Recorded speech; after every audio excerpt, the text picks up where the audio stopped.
Hi, everyone. Welcome back to the Navigant Credit Union Broadcast Center. I'm GoLocal News Editor Kate Nagel. Thanks for joining us for the 4 o'clock news and politics and environment and engineering show. I'd like to welcome now my next guest, Erik Skadberg, City Engineer for the City of East Providence. Thank you for joining me today. Thank you for having me, Kate. Well, I appreciate it. Big news today coming out of East Providence.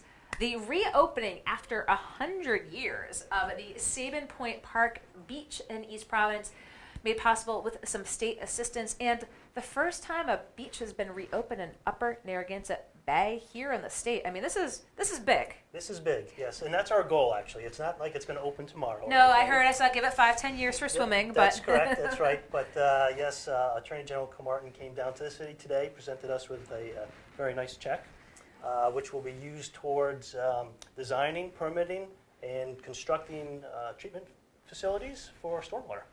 And so is that was my kind of next question. You're getting a big chunk of change here. It's a beautiful property if you've ever been to Sabin Point.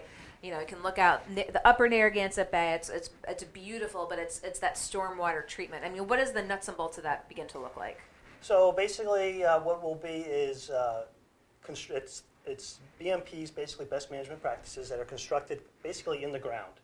So we're capturing rain runoff, and we're trying to eliminate nutrients and bacteria in the stormwater.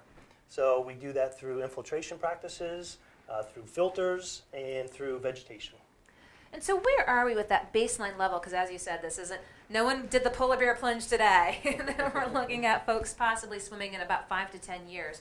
Is it really continuing to assess the water quality and sort of tweaking the approaches to say, well, here we are in 18, here's what it looks like in 19. Are we making improvements? Is this water safe for swimming? Right, so that's a good question.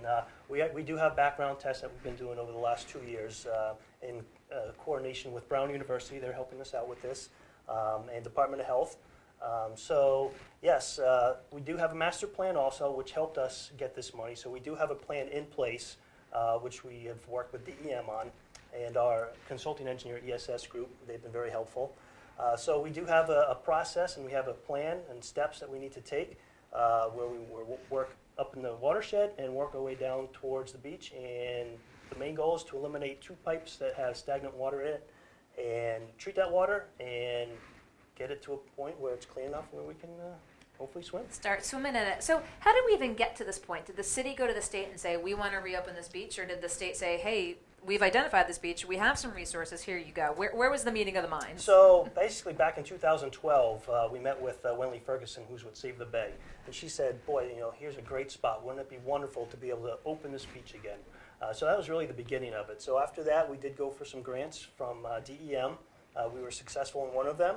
And as part of that, we had to construct a filter, which is online now, which just came online in the fall. And we also were able to do an infiltration area in the upper part of the watershed. Now, to the average person, if they're kind of walking their dog in Sabin Point Park, do they see this sort of magic being made, or are there actual physical indicators of what's taking place? So there are. In one area over by the parking lot, you can see there's a depressed swale, basically. It's not real intrusive. It's still part of the natural surroundings, if you will. So it's not like there's a big structure or anything. So it's pretty, I don't know what you would say. It's not like you're glaring at a big structure or something like that. It's there. So you see them at beaches all across the state. You go to First Beach in Newport, you see that the treatment area, and they continue to have challenges as well. Same with Bristol. Bristol Beach has something similar. Lots of, and as you said, just trying to get the best approach to it. What do you foresee moving forward with that goal, and again that 5 to 10 years as the biggest challenges now moving forward? You got the resources, you've got the plans, you're going to be monitoring it, but what are really sort of the challenges that need to be addressed? Well, with the plan, we think it's a good plan. So really, with this money, the big challenge, if we didn't have the money, the big challenge would have been to get the money through grants to construct it. So now with the money, we can design it, permit it, and now construct it. So, and is that 5 to 10 years an accurate assessment? Because I'll tell you, time frame wise, Brown University said it was going to take 3 days to move their house, and it only took them 2. Is there any chance it could be sooner than 5, or is 5 really sort of the soonest it could possibly be? We'll have to wait and see. It depends on once we install all the BMPs. The Department of Health will be out there. They'll be testing it. So they'll really be the ones that finally say, after a year of testing, if it looks good, they'll be the ones that control the time as to when people can start swimming. And I know you're, busy with the task at hand, but, what have you heard from folks? Are they excited? Like, oh, great, we might get this beach soon back. Like, we don't have to travel places to go swimming. We can actually swim in our backyard. People are very excited about that opportunity. Absolutely, yes. Anything else while we have you in here? Of course, the Savin Point Park Beach being able to reopen after 100 years is the big news today. But from the city of East Providence, being the engineer there, anything else you'd like to share with folks while we have you in studio? No, I think, we're looking forward to doing this project. It will be a number of years, like you were saying, and we look forward to the challenge and for a very successful outcome. Well, maybe we'll be at the beach in a few years' time Like with the camera when Absolutely. people are getting in the water, all the elected officials jumping on in. But Right. again, the first time that a beach has been reopened in the upper Narragansett Bay. I feel you're an engineer, but you said Save the Bay approaching you. It's folks know of the health of Narragansett Bay. But is this just a constant reminder of how far we've come for Rhode Island in terms of cleaning it up? For instance, Save the Bay was it first instituted. Yeah, it has.